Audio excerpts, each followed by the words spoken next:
बारिश की रात थी और कोलकाता का पुराना मकान पूरी तरह सुनसान लग रहा था। उस मकान से हर रात किसी औरत के रोने की आवाज आती थी। लोग कहते थे वहां जो गया वो बदला हुआ लौटा। पत्रकार अर्जुन सच जानने उस मकान में पहुंचा।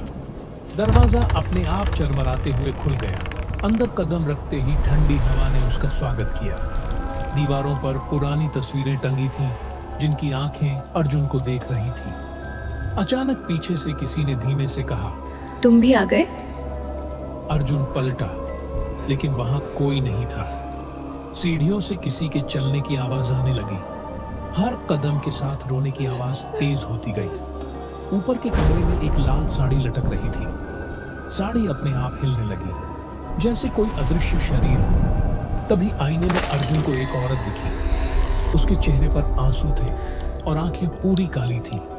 उसने कहा, मुझे इंसाफ चाहिए। अर्जुन डरते हुए पीछे हटा। फर्श पर अचानक खून फैलने लगा। दीवारों पर लिखा दिखा, मैं मारी गई थी। औरत की आवाज पूरे मकान में गूंजने लगी। अर्जुन को एहसास हुआ कि यह आत्मा धोखे से मारी गई थी। तभी दरवाजे अपने आप बंद हो गए, लाइट बुझ गई और अंधेरा छा गया। अर्जुन ने मोबाइल की टॉर्च जलाई। सामने वही औरत अब बिल्कुल पास खड़ी थी। उसकी गर्दन मुड़ी हुई थी और हड्डियों की आवाज आ रही थी। उसने चिल्लाकर कहा, तुम भी मेरी तरह फंस जाओगे। अर्जुन जोर से भागा। सीढ़ियां लंबी होती जा रही थी। बाहर का दरवाजा दिखाई ही नहीं दे रहा था। तभी सुबह की अजान की आवाज आई। एक पल में सब शांत हो गए। अर्जुन खुद को मकान के बाहर जमीन पर पड़ा पाया। लोग उसे घेर कर खड़े थे।